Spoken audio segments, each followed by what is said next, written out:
Welcome. My name is Queen and I speak on internal authority.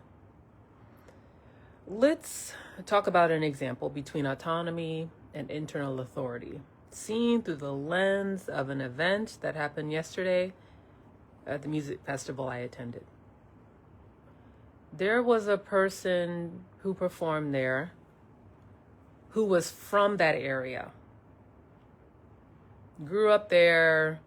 It was talked about as part of the introduction and as part of the people who warmed up before her, talking about, oh, she went to this school and studied under this person who we have right here. And that made me think about a couple of things, but I'm going to try to keep it brief and pretty concise because I can talk about this in multiple segments. They said this person started at a young age performing with their parent.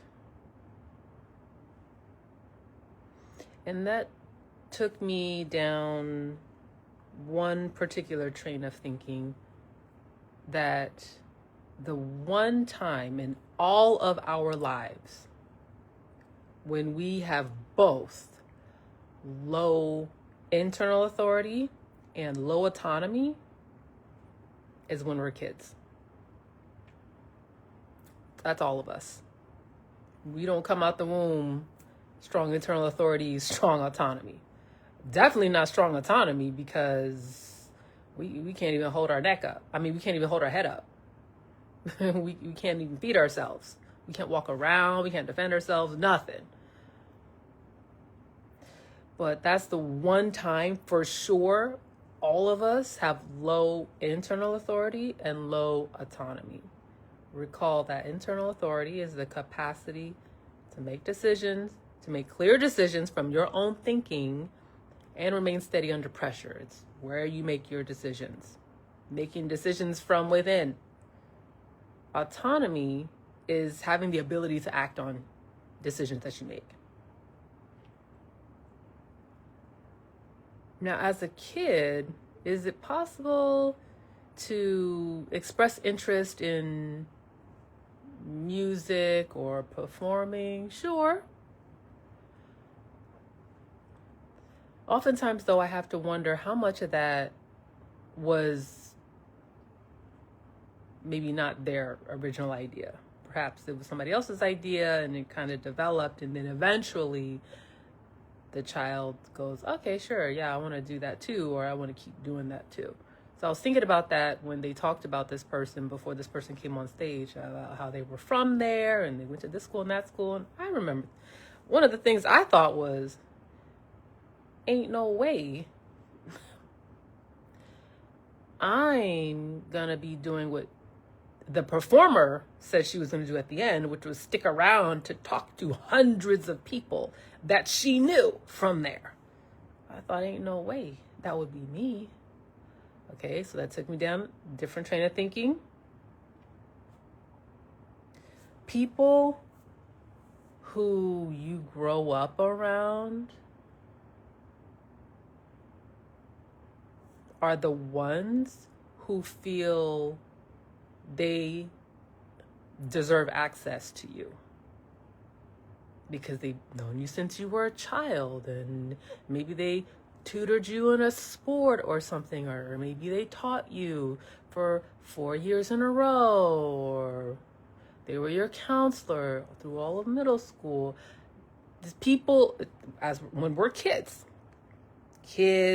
into teens, all that time, the people who have been around us think they deserve the most access to us because they think they deserve the most access to us later after we become adults because they knew us as kids. That's what I'm getting at. Look, it's late. I'm tired. I'm working on it here. It's when you're older and you're on your own, you're doing your own thing and you're not depending on them anymore. You're not up under them anymore, or required to be there, because school is what's the name? Shoot, I can't think of the word right now. you know, where it's required, compulsory. I think that's what I was thinking. School is compulsory. So as kids, we don't really pick them. We don't pick the school we go to. We end up making friends while we're there. And a lot of times we don't maintain those friendships once we or they move away because we were only friends because it was convenient. We were close by. Anyway, when we go off to college or we just move away for a job or adventure, the people who knew us back when we had low internal authority and low autonomy think they still got the same access to us later. They're not thinking, oh, okay, now this person they feel differently. They just think they always got this like insider hallway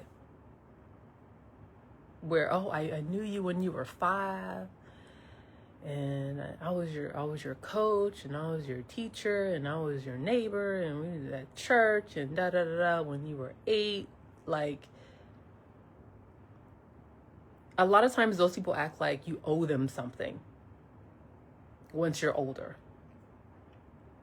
Oh, remember when I helped you and you were, me when I had low internal authority and low autonomy and I didn't have a choice, or I had a few choices, then times and I owe you.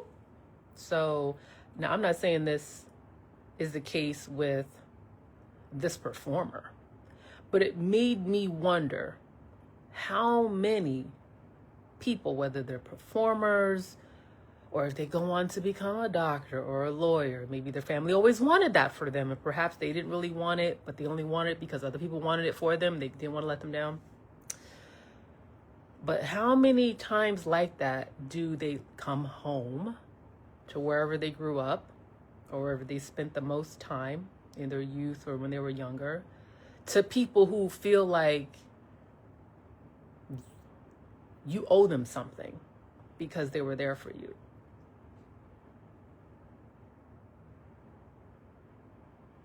How often does that happen? I know this ain't new. I'm not saying anything new. Or maybe for some of you, I am saying something new, but I know from my own experience, when I decided to go away to college, I very intentionally wanted to go far away from my family. Very intentionally. Far away. I didn't want to be around any of them. I didn't want to be around family. I didn't want to be around the so-called friends that I had. I wanted to completely leave them all behind. Rear view mirror, and I'm not checking it. Goodbye. In the past, no. And anytime I'd go back to visit, I always felt out of place. I would remember why I wanted to leave, why I left. Not just wanted to leave, left. So I had higher internal authority and low autonomy because money kept me for a while, kept me from being able to act on what I felt like this is the direction I need to go. And I know it. I know. There have been times when I had higher autonomy and low internal authority. These things can be case specific. Like, you tend to flop with one of the ways in the relationships when you're maybe around certain people, or you're around just family members, but you're not like that with strangers, or you're like that with coworkers, but you're not like that with your family.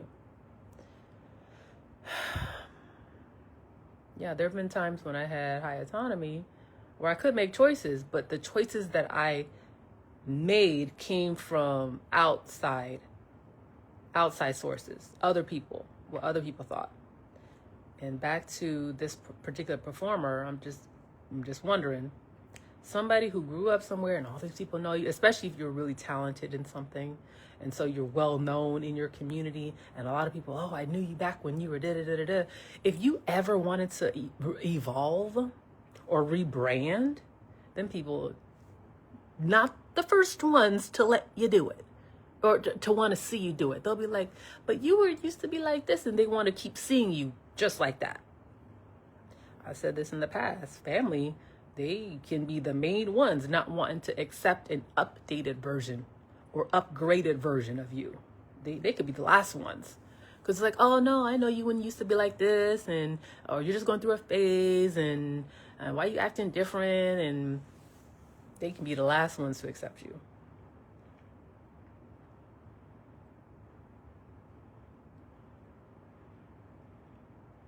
Going back to your hometown. She seemed to enjoy it. I don't know if it's legit. Maybe she did. But when she said she was going to stay after and catch up with all the people, I thought, huh? Why? It's late, ma'am.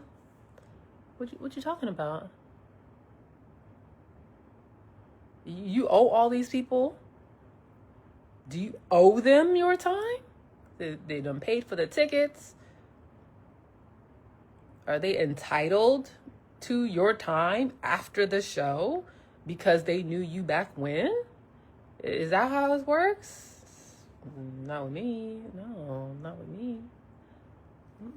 Y'all gotta get the updates. There are some people that have access and some people who do not. Access has been revoked.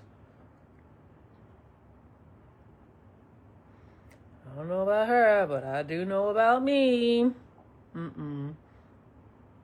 Feeling like you owe people just because they knew you at a time when you didn't have a choice. You couldn't act on whatever it was, or you couldn't make decisions from your own thinking. I will fight about that all day, every day. I will fight for life on that. I'm not gonna be, oh well, you should always owe them, and you should always. No, ain't no always. People change, circumstances change. You need to get updated. You need to get the update, and the update may not include or may longer include access.